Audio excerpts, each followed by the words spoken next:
Retrospectiva semanal, #1. O nome da droga que o Elon Musk usa é cetamina. E lembre-se, campeões não usam drogas.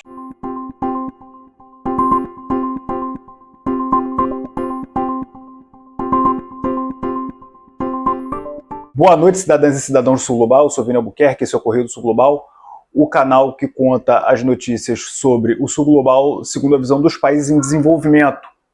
E estamos aqui para um novo tipo de vídeo que agora eu pretendo lançar semanalmente, que são as retrospectivas semanais, levando em consideração as principais notícias internacionais e também as principais notícias do espectro político brasileiro, com as principais notícias que aconteceram nesta última semana, né? Este é o nosso vídeo de estreia dessa série, né? Dessa nossa nova playlist. E eu gostaria de avançar em alguns assuntos. Bom, o que tomou o noticiário essa semana, principalmente o noticiário internacional, né, tem sido, né, a briga entre Donald Trump e Elon Musk, desde que ele saiu da administração pública dos Estados Unidos oficialmente, né? E isso tem gerou grande repercussão, tem gerado grande repercussão, né, na mídia americana, e por óbvio a mídia corporativa brasileira acaba reproduzindo tudo aquilo que sai nas mídias americanas e também nas mídias europeias. Mas o que acabou gerando justamente essa separação de ideias, de ideais entre Donald Trump e Elon Musk foi principalmente dois assuntos. O primeiro deles foi uma reaproximação estratégica entre Estados Unidos e China, com a China do Xi Jinping, né? Um discurso que o Donald Trump teve em relação ao presidente da China, dizendo que ele tinha um bom relacionamento com o presidente da China, e isso obviamente com as grandes tendências fascistas que o Elon Musk tem, isso acabou se tornando alguma coisa assim insustentável para ele. Então acabou acontecendo nas últimas semanas uma separação de ideais, né, idealísticos e também políticos pragmáticos entre essas duas figuras, que são importantíssimas, e o Trump convidou o Elon Musk a se retirar da administração federal dos Estados Unidos. É importante salientar que o próprio Elon Musk, com a sua empresa de carros elétricos, a Tesla, né, alguém que tem um interesse muito grande na manutenção dos subsídios à produção de carros elétricos dentro dos Estados Unidos da América. O presidente Trump, sabendo disso, e com a briga que ele acabou comprando com o Elon Musk, acabou tirando também subsídios à indústria automobilística de carros elétricos dentro dos Estados Unidos, o que afeta diretamente a Tesla, não é?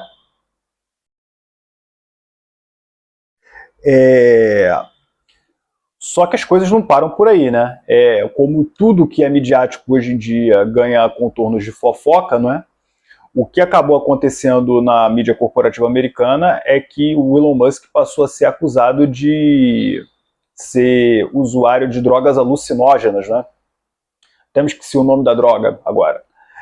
O nome da droga que o Elon Musk usa é cetamina. E lembre-se, campeões não usam drogas. E com isso, essa também é uma forma de você desqualificar, né, um oponente em relação ao que ele poderia fazer, né? O Elon Musk, apesar dele agora estar fora do governo dos Estados Unidos, ele tem uma grande influência interna, ele poderia tentar fazer grandes intervenções perante boa parte da elite americana e botar o Donald Trump contra a parede, né, utilizando a influência que ele tem entre os bilionários, que apesar do Elon Musk ser sul-africano, ele tem uma grande influência entre os bilionários dos Estados Unidos da América, não é? Agora, O que me parece pessoalmente é que uma parcela da elite tradicional dos Estados Unidos, que sempre foi bastante ciosa do poder que eles têm internamente, principalmente em Washington, né? O que me parece é que eles ficaram um tanto melindrados com a influência que o Elon Musk tem nos assuntos internos dos Estados Unidos da América. Então, o Trump também começou a ser, além de ser puxado para a realidade por esses ricões, em relação à guerra tarifária que ele estava colocando como prioridade em relação à China, né? Os ricões americanos também quiseram afastar a influência do Elon Musk em relação às políticas imperiais dos Estados Unidos da América. Me parece que os bilionários americanos ficaram um tantinho melindrados com a extrema influência do Musk, mas também das grandes gatekeepers, né, da inteligência artificial, né? E a prova cabal disso é que, no meio dessa briga entre Donald Trump e Elon Musk, parece também que as Big Techs podem vir a ser processadas por causa do desenvolvimento da inteligência artificial. As empresas mais tradicionais dos Estados Unidos querem saber se esses novos modelos de inteligência artificial realmente utilizaram propriedade intelectual das grandes corporações americanas para adquirir cada vez mais e de maneira sistemática conhecimento que, ao fim e ao cabo, vão favorecer as grandes empresas de inteligência artificial que pertencem, né, a Google, a Meta, a X, né, que no caso é do próprio Elon Musk, e isso obviamente causa uma rachadura entre os ricões, entre os grandes poderosos dos Estados Unidos da América, né? Então, essa briga do Donald Trump, que é um grande magnata da construção civil dos Estados Unidos, né? A gente não pode nunca esquecer disso. Essa disputa entre os novos ricos e os velhos ricos dentro dos Estados Unidos está acabando por dividir as forças, as facções que se juntaram para eleger Donald Trump novamente presidente dos Estados Unidos. Por fim, né, também no âmbito da fofoca, né, ficou a grande mídia americana também acabou falando um pouco sobre a forma como o Musk e o seu staff tratavam seu local de trabalho. Disseram que era um local extremamente sujo, infestado de ratos e baratas, que quando eles saíram, o governo teve que fazer uma grande limpeza no seu local de trabalho. Obviamente que isso pode ser verdade, porém também já fica na conta da calúnia, da difamação, que é tão comum, né, na política, não só no Brasil, mas nos Estados Unidos também. O próprio Elon Musk, depois de toda essa briga, ele acabou tentando fazer uma aproximação com J.D. Vance, né, tentando fazer com que o vice puxasse uma possibilidade de fazer um impeachment no Donald Trump, né, como forma de demonstrar que os magnatas das Big Techs têm grande poder dentro dos Estados Unidos, de fato tem mesmo. Mas parece que o próprio Partido Republicano está um pouco mais coeso com relação a esse sentido, e o J.D. Vance ficou bastante melindrado de fazer qualquer movimentação política que o colocasse do lado do Elon Musk. Esse é um ponto. E por fim, né, o Steve Bannon saiu do bueiro onde ele estava para justamente acusar né, para chamar a atenção do Donald Trump e lembrar o Donald Trump que o Elon Musk é um estrangeiro, e o Steve Bannon pediu a extradição do Elon Musk para fora dos Estados Unidos novamente. Bom, coisas que só acontecem nos Estados Unidos, né? Bom, nas notícias internacionais, nós saímos dos Estados Unidos e vamos para a Rússia de Vladimir Putin. Durante essa semana, ficou bastante conhecido, caracterizado no Ocidente, né, o ataque de drones e de mísseis que os ucranianos fizeram em território russo, atingindo, segundo os ucranianos e segundo a mídia ocidental, 1/3 dos bombardeiros russos em território russo, né? A Rússia tinha, né, até o ataque, algo em torno de 120 bombardeiros, e segundo a Ucrânia eles tinham destruído 40, se bem que as imagens disponibilizadas por satélite davam conta de que algo em torno de 17 bombardeiros tinham sido efetivamente explodidos, né? E obviamente que esses números são inflados porque é assim que se faz propaganda de guerra. Mas, nesta madrugada, o Vladimir Putin atacou algumas cidades menores no interior da Ucrânia e principalmente a capital da Ucrânia, né, Kiev. Um ataque que foi realizado com mísseis e com um grande número de drones, né? É importante salientar, nesse contexto, que durante a semana Vladimir Putin ameaçou atacar a Ucrânia com armas nucleares, o que obviamente deixa o Ocidente de cabelos em pé. A gente sabe também que isso é uma arma de propaganda do Vladimir Putin.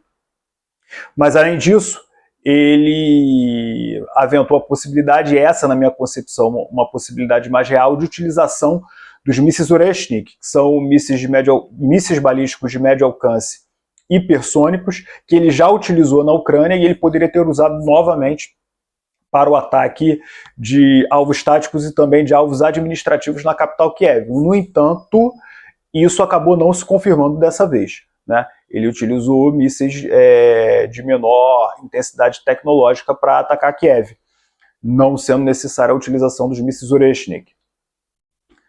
E para aqueles que estavam achando que ia ser um ataque nuclear da Rússia, mais uma vez não foi. A Rússia está levando essa guerra da Ucrânia como em banho-maria, mais ou menos da mesma forma como Israel leva os seus ataques à Palestina. Eu, nos meus círculos pessoais, já falo isso há algum tempo, né? Eu acredito que a Rússia encontrou uma forma de fazer a guerra contra a Ucrânia de uma maneira muito parecida como Israel ataca os territórios palestinos, só que dessa vez com um polo invertido, né?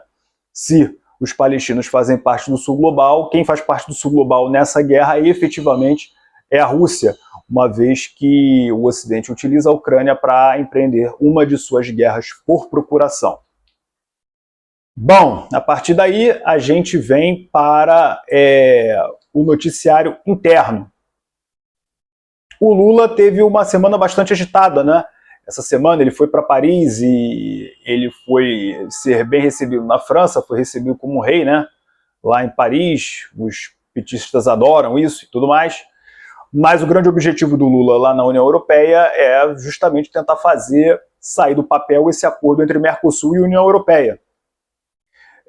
O Lula até acabou afirmando que quando ele pegar novamente a presidência do Mercosul, que parece que vai ser já na próxima rodada, ele pretende fazer com que esse acordo efetivamente saia do papel, né?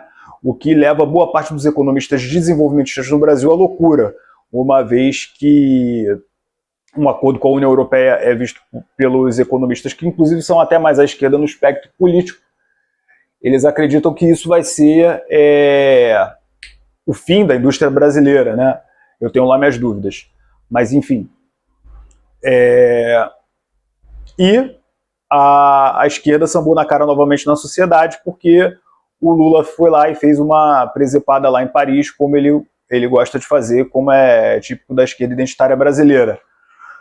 Porém, algumas coisas estão um tanto fora de lugar aqui no Brasil. Por quê? Porque, bom, essa semana o Lula acabou processando Ciro Gomes. Sim, ele acabou processando o político cearense por ataque à honra, né?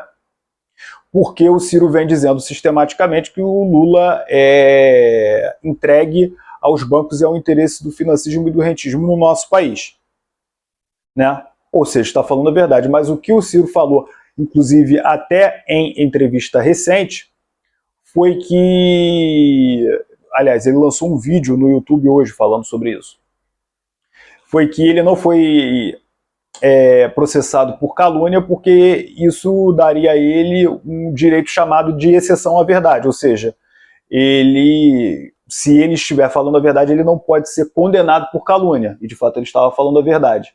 Ele está sendo processado por ataque à honra, né? E isso também é um pouco um sucedâneo daquilo que aconteceu no último mês, né? Segundo a última pesquisa Atlas Intel, né, o governo Lula vem perdendo bastante popularidade. Isso tem a ver também com os escândalos de corrupção envolvendo a Previdência Social e o INSS, né? Segundo a última pesquisa Atlas Intel, Lula tem 44% de opinião, né? 44% de ruim ou péssimo entre os populares, né? E 20% de ótimo ou bom. Agora, entre aqueles que consideram, aqueles que aprovam o governo, nós temos 45%.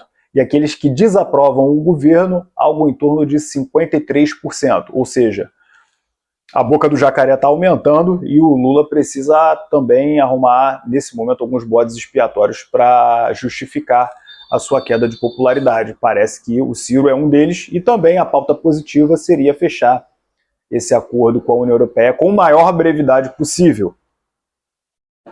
Mas não é só ele que vem dando lá suas pataquadas, né? O Eduardo Bolsonaro, durante essa semana, exaltou ninguém menos que Getúlio Vargas e o nacionalismo brasileiro. Só esqueceram de dizer para ele que o pai dele, já que ele quer ser candidato à presidência da República, né, fez tudo aquilo que o Getúlio Vargas fez, só que ao contrário, né? E ninguém explicou isso para o Eduardo Bolsonaro. O que chamou a atenção também no espectro direito da política brasileira foi que o PL fez um evento em Fortaleza reunido correligionários do partido e quem esteve presente lá foi justamente representantes da Google e representantes da Meta, né? Uma coisa assim absurda e já dá a tônica do que vai ser as eleições do ano que vem, com um grande peso das Big Techs, né? Levando à frente a estratégia de comunicação da extrema-direita brasileira, né? Se por um lado as Big Techs têm sofrido reveses perante a política institucional americana, por outro lado, parece que elas vão fincar os dois pés no Brasil e na extrema-direita brasileira nas eleições do ano que vem. Então, está tudo em aberto. Bom, não sei se você gostou da retrospectiva semanal. Não estamos de braços dados com Lula, muito menos de braços dados com Bolsonaro, mas essas são as notícias que estão aí, né? Eu acho que o brasileiro está um pouquinho cansado dos dois, mas ao mesmo tempo nós não conseguimos nos desvencilhar do grande repositório de votos que cada um tem, né? Ao mesmo tempo que parece que os Estados Unidos estão numa encalacrada lá na sede, lá nas termas de Roma, né? Lá na sede do Império. Então, o que você achou desse vídeo? O que você acha da guerra da Ucrânia? O que você acha do imbróglio entre Lula e Ciro Gomes? O que você acha das estratégias de comunicação do PL e de Jair Bolsonaro? O que você acha dos hábitos pouco ortodoxos de Elon Musk? Deixe nos comentários, curta e compartilhe esse vídeo. Seja cada vez mais próximo do Correio do Sul Global e também das nossas notícias. Obrigado, tchau. E até uma próxima vez, até a retrospectiva semanal da próxima semana. Tchau!